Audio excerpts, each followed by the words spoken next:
So thank you for joining me. Oh, yeah, not a problem. Thanks for having me. I appreciate it. And I did, of course, bring the book with me today. So the book that we are going over today is called We Want to Do More Than Survive. And it also has this subtitle, which is Abolitionist Teaching and the Pursuit of Educational Freedom. And that is by Bettina L. And it was published in 2019. So it's very recent. And there's, a lot of context in here compared to contemporary and modern culture. And I think sometimes we get texts that are, a little bit outdated or, not as with the times as we currently are now. So, excuse me, I think it's important for us to talk about this text and it being so new because it really highlights some of the things that have or have not changed, over the years in our education system. So I'll let you introduce yourself a little bit, excuse me, and then we'll get started. Alrighty. Well, my name is Margaux Roberts, and I am an educator. I'm the CEO and founder of On the Go Enrichment. Several things that On the Go Enrichment is involved in is number one, education. Two would be our neurological and epilepsy awareness and community ambassadorship. So it all ties into one because basically what we want to know is that the community is not only engaged in all matters of education, whether it be health, but also that they're getting the right components and pieces that would be needed for everyone.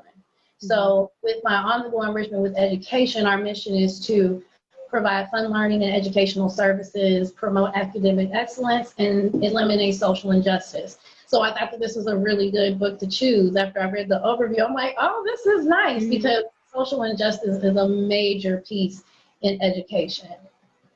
Yes. So right away, I want to address the comparison of abolitionism and modern day times to slavery because I think that sometimes, people underestimate the narrative of modern day slavery. We don't necessarily think about it as horrific as we have considered, chattel American slavery that happened in our country for centuries. But then at the same time, we haven't necessarily discussed how modern day slavery still exists or what exactly does modern day slavery mean or what does abolitionism mean. So is that a term that you feel like you've come across in education or is it not really do they not really come related? Well, I would have to say maybe not the mentality of abolitionists. I think it comes into the variance of what you're talking about when you think about education and that child specifically. And just overall what that means to you. I think as a teacher, an educator, anybody that's involved with children, our overall goal is to make them successful. However, you find more disadvantages or opportunities that children, especially of color, go through that may not be the same type of challenges if it was a child that was white. So it's very different about from a teacher's perspective, or at least I should speak for mine, because it's not only that you're trying to engage the child into having some interest in education, but it's also about building them into this nature of how is it the best way that you work it for your own personal situation. So I think it's like, even though a lot of it is the same, it's a case-by-case narrative. But to break the chain, so to speak, of that modern-day slavery, it also comes with the participation of understanding what our families can do as well, because we can't eliminate a cycle or start figuring out what a solution will be if we don't incorporate everyone in the whole community. So breaking that mentality where I think we've gone from as a Black community as well is we really need each other and thriving off of that piece instead of the sense of separation, which keeps us detached even more. So it makes it hard to be an advocate as well if we're not building or working together. Absolutely. So one comment that I took note of pretty early in the book, which is about intersectionality and diversity. And she discussed the comparison and the contrast of the two, that they really get lumped together, but they're not necessarily the same thing.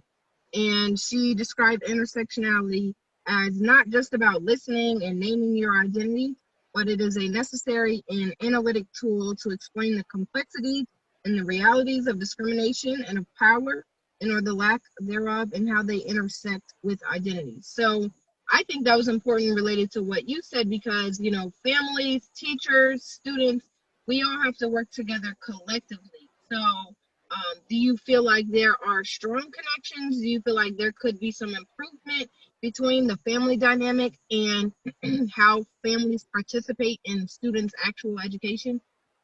Oh, absolutely. One of the philosophies that we use with on-the-go enrichment is from Reggio Emilia. And basically, within his philosophy, it talks about how the community, families, all need to be involved in the education process. I think the first part is really understanding education at this point. Sometimes I think that we make a decision on what people know and what they don't know about education. And then you have to go back into those families and what they know. Someone may not be motivated to do school if they've never seen motivation to do it. So a lot of it does have to have that interaction with the parent and letting them know what they can do as the best resources to help their children. For example, I feel like even with our math, I hear a lot of situations with parents where they don't understand the math because the math is so different from the way it was taught before. So how can I help my child if I don't understand how to do the work? So we have to give the tools to everyone and really be devoted. I know that especially in the school system, it becomes a very big challenge because you have so many different demands on you within the classroom. And you have so many different expectations because without testing, without scores, there's no money. Mm-hmm. So it's just a very hard, it's like you're pushing in so much friction because you want it to go this way, but are we really setting those steps for those parents? For the teachers as well, teachers get stressed out. And then it becomes hard to even function in an instruction, especially if you're dealing with behavioral skills or behavioral issues or any of those pieces. I mean, it could just be a child is hungry because they didn't eat the other day because maybe they're homeless. We just don't always have all of the information. So it's like you're always trying to put together the puzzle or figure out that mystery. Yeah, and that leads me right into my next question, which is, do you think that this opportunity in this pandemic and a complete change of the dynamic of schools and, virtual classrooms and whatnot, do you think that gives an opportunity for parents to really dive in and teach their children some of the things that they think they're not learning in a traditional classroom, or teachers or parents themselves to really learn what their students are learning? Because as you said, sometimes they don't really even completely understand how the students are being taught. Mm-hmm. Well, it's like being stuck between a rock and a hard place with that.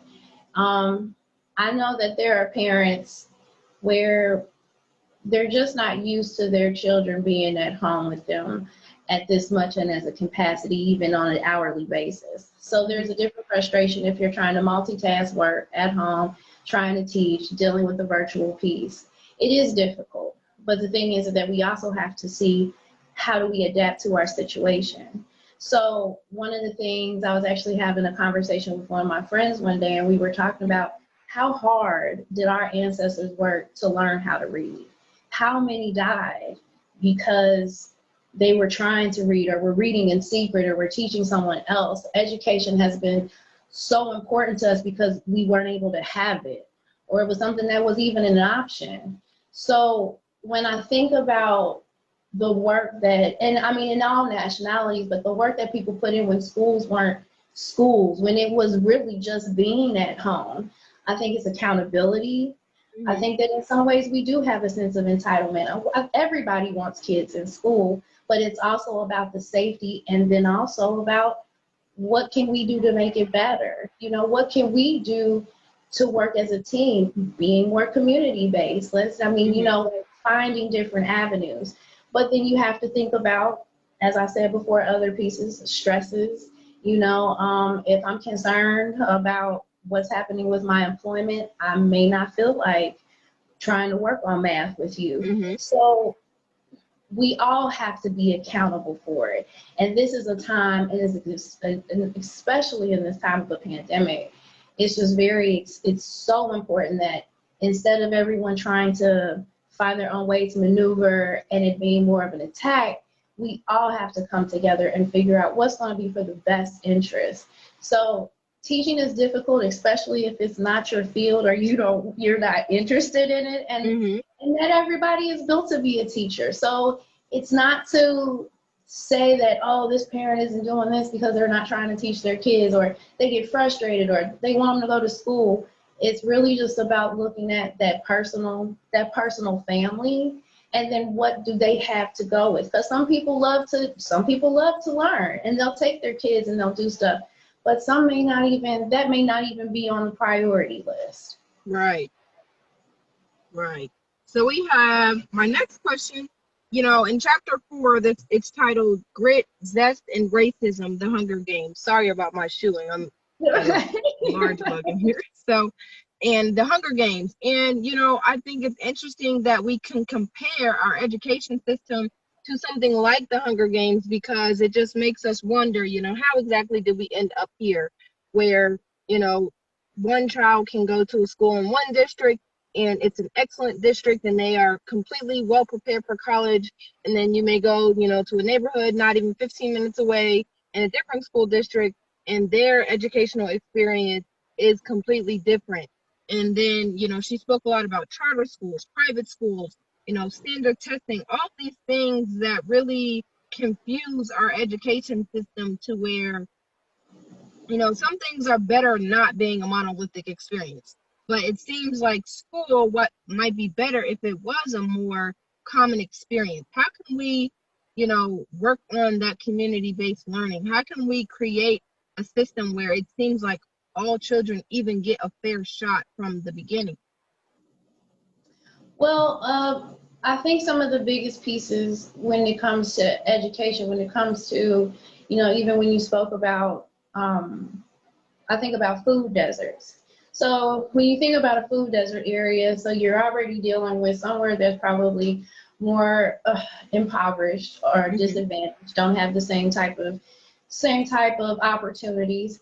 So you find those areas neglected, and without community engagement, without the neighbors coming together and demanding things and being involved, then it goes to dissipate and other people make decisions. Again, it's going back to who's going to get the more funding, the better district or this district that isn't performing, or their low performance all the way. So you have to, again, when I think about it, the children have a voice, but who are we to be for them? We're their advocates. So if they don't have the right materials, if they don't have the right tools and resources, then what are we going to do that? But what we find is, just as I said before, when you think about communities, Black communities especially, because you see that a lot, that you don't have really good schools in those neighborhoods, they're struggling, but the parents, you think about, at one point, even in Von Hill, there were schools with 99.9% with food assistance. So what do these kids have to start off with? What do their neighborhoods look like? What do they have as a foundation or a building block to say, hey, this is what I can look at? But if you are seeing the same thing, you mimic and model what you see. If you find yourself being nurtured a certain way, well, if I can get nurtured on the streets, I'm not learning at school or don't like school. So what's going to gravitate me to something else? So you have more people gravitate to what they know, what their, not even their nature, but their environment. It's environmental. We have to continue to remind ourselves about that. You can't function without the right health. You think about mental health, especially in the Black community. So that all plays a part. And if we're not mentally or having nutrition on the right type of value, the right type of practices, it's hard to start just talking about school. So we've got a lot of other things to tie up, as far as I'm concerned, to be able to really start bridging that gap and filling it so we can continue to prosper, because it isn't fair. Everyone should have decent education, and it shouldn't matter where you are, and what your background may be. So, again, I think even with saying it before about tactics, what are our tactics?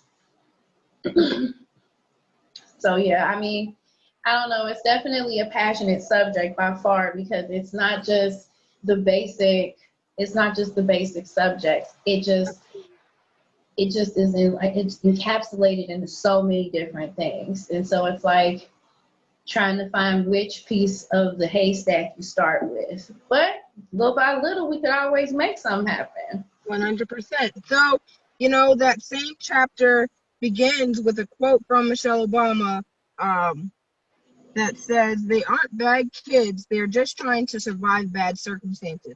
So, you know, that really just covers everything you just established. Your home life, to your mental health, to your actual physical health. Do I even have enough food to function on anything besides my survival for the day?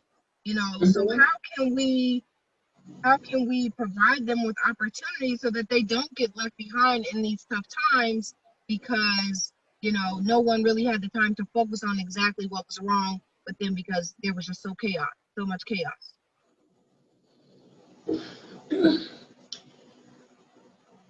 I don't know where that starting line begins. It always starts locally. It definitely starts in your neighborhood. We have to become, especially in neighborhoods. For example, I live in Bond Hill, and Bond Hill has a major stigma on it. And most people don't see anything but the violence. I like to say you have to see the beauty in Bond Hill. But one of the things that I have always really focused on, with whether it was education, whether it was something that we wanted to happen in the community, it has to happen with them.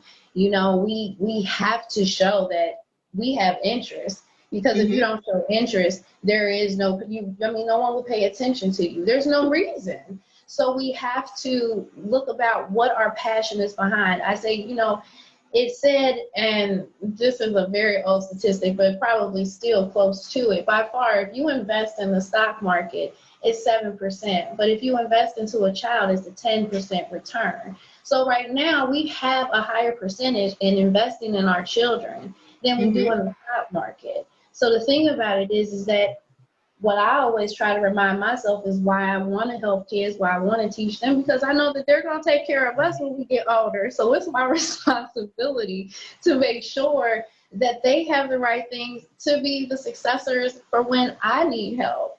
You know, so those are I feel like, key components. We have to challenge the school systems and the school board.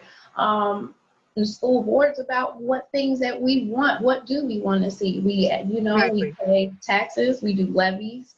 All of those things are key components. Again, just things that we can't even begin to birth what we want until we really start getting the right things to build it. Yes. And then I'm going to read a quote here. Are you able to turn up your volume a little bit? Mine is okay, but I don't want you to get drowned out by traffic driving by me here. Yeah, I think I'm good. I can hear you. Okay. Yeah. So on page 128 in the book, I'm going to read a little blurb here about cultural competency, and something that I think is really important in our school districts that doesn't necessarily exist, you know, as strongly as it should. So Love here says, few teacher education programs require their students to take classes in African studies, African American studies, Latinx students, Caribbean studies, Chicano studies, American studies, and or Native American studies. Teachers of all backgrounds walk into classrooms never studying the history or the culture of the children they are going to teach. So how can teachers be culturally relevant when they have not studied culture? Culture does not simply fall from the sky. Traditions and ways of being are intentionally created and crafted because culture reflects the educational, social, economic, political, and spiritual conditions of people.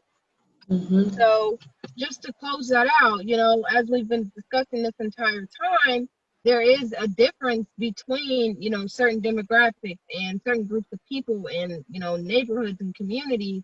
And we don't prepare our students or our teachers for those differences. So how can we, you know, start from a very, before teachers ever make it to the classroom, how can we prepare them to really be aware of those differences and be willing to respect those differences? Because sometimes, you know, we have educators who are aware that the students are not like them, yet they still don't necessarily do the work that it takes to cater to that specific culture. How can educators do that, and how can parents, as you said, be accountable, be a part of your board, be a part of your community council. So how can we be active in making sure that we feel like educators are prepared to be, in a classroom with our students, with our families? Well, one thing that I think is that, when you're going through school and you're doing your practicum piece and you're going into a classroom, but when you're going in there in the classroom, you've kind of got this ideal, especially when the kids are with you, like you're the fun teacher, somebody different. So it's a little more of an easy breeze road. Now, that doesn't mean that you've never had any other jobs or positions that were in that thing, but once you get into different demographics, you have to learn your demographic, like you said. So, for example, if I'm in a class and their life skills, for example, when we were talking about just school in general, what does school look like? A child may need more life skills as far as how to fill out an application or their taxes than maybe trigonometry. Mm-hmm. So in the sense of what am I pushing right now as far as the education piece? So when you're coming into a school, or you're coming into just a facility as an educator, Mm-hmm. I don't think you can ever go in 100%. You can't go in sure of yourself because you don't know. And until you humble yourself to really identify with your students about knowing their background, Mm-hmm. what they're going through, then you start to build those relationships. Relationships are extremely important. And the relationship builds the bond with you and the child and also with the parent. Doesn't necessarily mean all relationships are going to be, honeycombs. But the thing about it is that if you do go into a school thinking it was like your last experience, or maybe this is your first experience and you're like, oh, it's going to be great, or it's going to be this, there are going to be challenges. There are things you don't think about during the day, especially if you've never lived that life. And you've never had to think about it. I had, at one time in one of my classrooms, 5 students that were homeless. I had no idea. Wow. But I also commend their families for showing that resilience. That's a sense of what you have to understand too. Where do we see the resilience in the children that you're working with? And taking and showing them pride on that to build that self-esteem piece. But if you come in and you've already made up your mind what you're going to do and how you're going to do it, I find that to be a difficult experience. So just in tying into all of that is, with your families or with anyone that has a sense of interest with their child and their success and just overall. And I feel like education goes over and beyond just within school, but educating them to be able to do things, and even if it's just teaching how to write your signature, it's things that you're going to need. So looking at it, what does it look like at your school? And that you really do need to do your homework, instead of just assuming what you're walking into. Mm-hmm. So that's important. Treating people like they're individuals. Kids are still people. They're just younger, and they deserve respect. And I think that that's a big piece for me too. Even with on-the-go enrichment, we don't do it's just that I'm a teacher and you're the student. A lot of it is more about we work together and we respect each other. And if respect is there, then it continues. So respect, appreciating the individual and building those relationships. And how can we, we talk a lot about in this book, standardized testing and things like that, that don't necessarily challenge our students to create a unique experience in the classroom. So how can we begin to create, engaging curriculums that are outside of your traditional, let's sit here all day, take a lecture, take a test. Love talks about, how hip hop is such a major element in the Black culture, but in education, it's completely put off to the wayside as if it could have no effect on our children, as if we could not find a way to incorporate that into our curriculums and our classrooms so that children can just find a different way to be interested in the classroom. So what suggestions, or advice do you have on how teachers can switch it up to make students be engaged, because, you know, as we talked about this entire time, as educators, what we can do, we don't necessarily always focus on how do the students want to learn. So how can we actually get feedback and reach the students to know, you know, what things do they want to see that will make them actually engage in the classroom? Well, I think it also is on a contingency of how much the teacher can do or what they can do within their classroom or their school, because creativity is always something that helps, and every teacher has their sense of creativity and how they operate. I think it's important to be in tune, again, respecting what the child knows, understanding their background, to utilize things that may be more familiar with them to do that. There are some things that, unfortunately, just because of how the system is built up, that you do have those constraints of, you know, like, well, I would love to do all of this, but do we have the funding for the materials? I would love to do this, but I know for 2.5 weeks we have to do these test practices. So I can't, you know, we can't have fun and we relate to you like this, because now you've got to worry about this test taking, and it's teaching to test how I feel, teaching to test instead of teaching to live. And those are two different things. So whatever you can manipulate in your classroom, or, you know, having an open administrative staff, that's helpful. And really, I think getting the kids involved in the learning. I really enjoy doing KWL charts, which is, what do you know? Speaking the subject, what do you know? What do you want to know about it? And what did you learn? Because if you go off of the basis of an interest of a child, it's totally easy. But it's like we also have to have that balance of reality, saying that we don't always get to do or we like what we're doing. But you should have a balance to be able to uplift the child with how they know how to function. And so, you know, one thing we talk about a lot as well in the book is, you know, anti-racist teaching. You know, the term abolitionism is, you know, connected to American chattel slavery. And, you know, we want to know, how can we create a system where children don't feel like they are, you know, doomed from the beginning?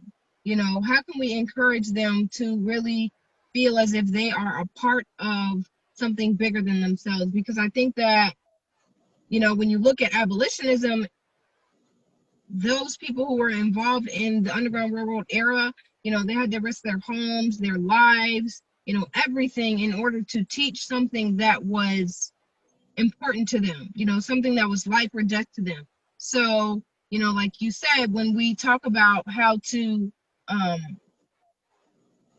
make children feel like they are a part of the curriculum, even though we don't always have a choice of what we get to create, you know, how can we express to them that it's important, it's your duty, you know, to be a better person. It's your duty to learn the correct history. It's your duty to, you know, grow up and be a young adult that will create a system where we don't have to fix these things, and we can actually, you know, teach the truth from the beginning.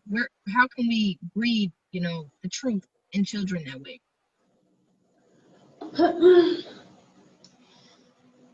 I think at least at one point, it's about, let's really sit down and be real about what we need and what needs to happen.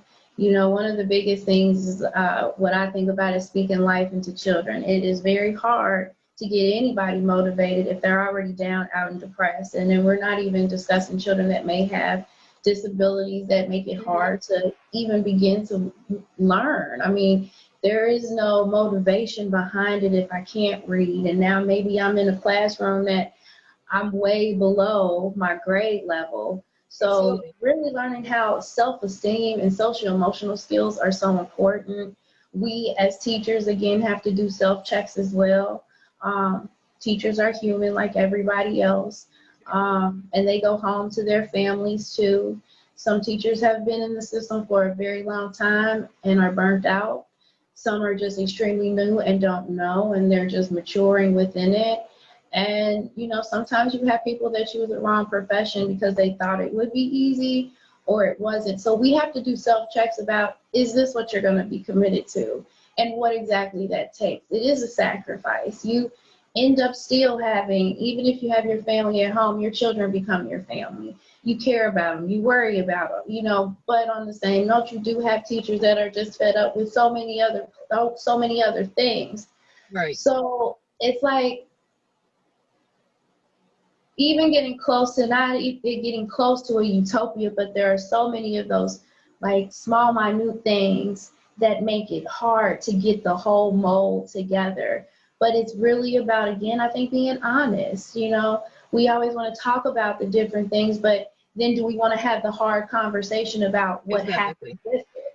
You know, do we want to have the hard conversation? Because some people feel like they have no choice. Do I say something to, you know, if I'm talking to Cincinnati Public, should I say this? What am I putting at risk if I know I still need my child to go to school? Exactly. So it's, you know, people are playing a lot through their head what specifically identifies their situation.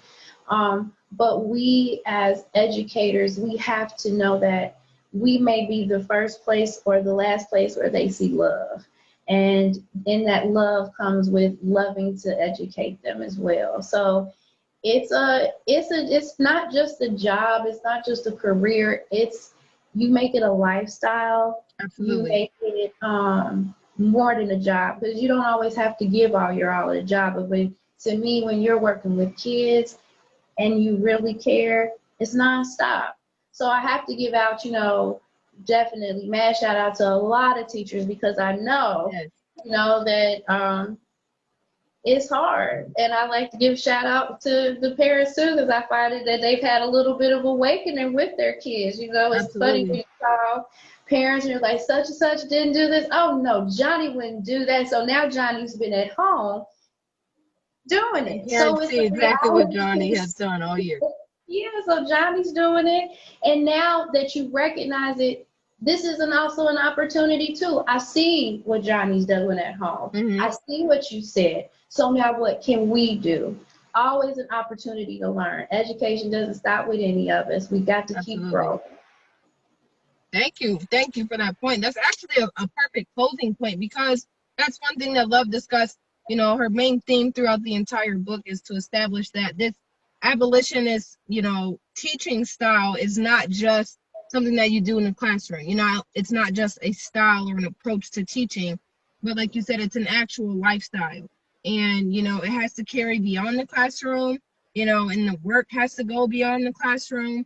And as you said, that I believe that teachers are and parents are gaining new respect for one another, especially parents gaining new respect for teachers, and understanding that just because you want to teach a child something does not mean they're necessarily prepared to learn. And it doesn't mean that you know the best way to teach them. So, you know, we have to always be willing to update our mind, you know, our frame of thinking, and be willing to really reach the children where they are, rather than, you know, whatever traditional way we've been taught that children learn. I think it's important that we really get with the times and, you know, establish whatever kind of connection we can get with these children as early as possible, so that they can grow up with abolitionist mind frames. You know, you don't have to create, you know, right now, as we see our social climate, our political climate, you know, this health crisis, we see the frame of thinking that a lot of people have had over time about certain things that we haven't necessarily had conversations about, especially in education. So I think it's extremely important, once again, for us to instill the abolitionist thinking as their kids, rather than waiting for them to become young adults or elderly adults or mature adults or educators who haven't actually been educated on the truth of America, or, you know, globalism, world history, all of those things. So I just think it's important that if we instill that in them while they're young, we won't have to try to backtrack and fix all of these mistakes and things that have happened, because we have created, you know, a more equal environment for them to really thrive, and for them to have some kind of desire to go into education. Because right now, the scary thing is that I think children have kind of been pushed away from going into education because it doesn't seem desirable. You know, even teachers have gotten tired, parents have gotten tired, students have gotten tired. And I just want us to really reignite that fire for education. You know, it used to be almost like a sense of currency to be educated. And now we kind of almost shame each other for, I think in young pop culture, we almost shame each other. You know, there's still this mentality of the nerd or the bookworm or, you know, the quiet kid who just wants to study. I think that if we were to bring back, you know, a sense of pride that comes with being an educator, then it will slowly start to come together. So I think that this is a great book for everyone to read when it comes to education, even if you're a student, if you're a parent. There's tons of examples in the book. You know, we didn't go over a lot of them, but there are, you know, just about the disparities, about the unfairness in our education systems, you know, the school to prison pipeline, all those things are related. And I just want to, like I said, re-spark a fire that makes us want to talk about education and really take advantage of this pandemic to see, okay, it's not a downtime that we have right now, but this transformative period, you know, how can we take advantage and really bring some positive things out of this so that when things return to whatever normal is, kids feel like education is important, because it almost seems like education was very much an afterthought when this pandemic happened. And I think it would have been great for us to have it as a forethought or, you know, a forward, because that would allow us to really focus on what's important now anyway, which is education. You know, even this pandemic, it's important that we all have educated ourselves what's right, what's wrong, you know, what's safe, what's not. So it all comes back to, what are we telling each other? You know, are we giving each other accurate information? Are we caring about who is the people that are giving us the information that we know?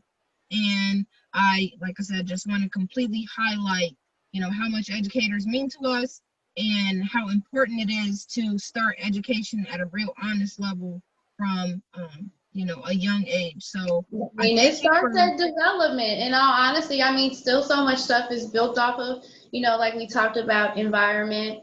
And it starts in the beginning. I mean, you're never too young to start learning. I mean, they've had so many different things that have just stated how much children can learn as infants, you know. So we, like you said, it is a challenge, but it's definitely not something that can't be a victory. I think instilling pride, again, like you were just saying, instilling that pride into people and understanding that just because our differences don't need to be something that we are discouraged about. What needs to happen is seeing what those differences are and, you know, illuminating the diversity outside of it. Yes. So thank you so much for joining. Once again, this was our book for today, which is We Want to Do More Than Survive. And it can be purchased on Amazon, Google, you know, anywhere where you can purchase books. And thank you again for joining, and have a great weekend. Thank you. You too. Thanks for having me, Asia. Of course. Bye-bye.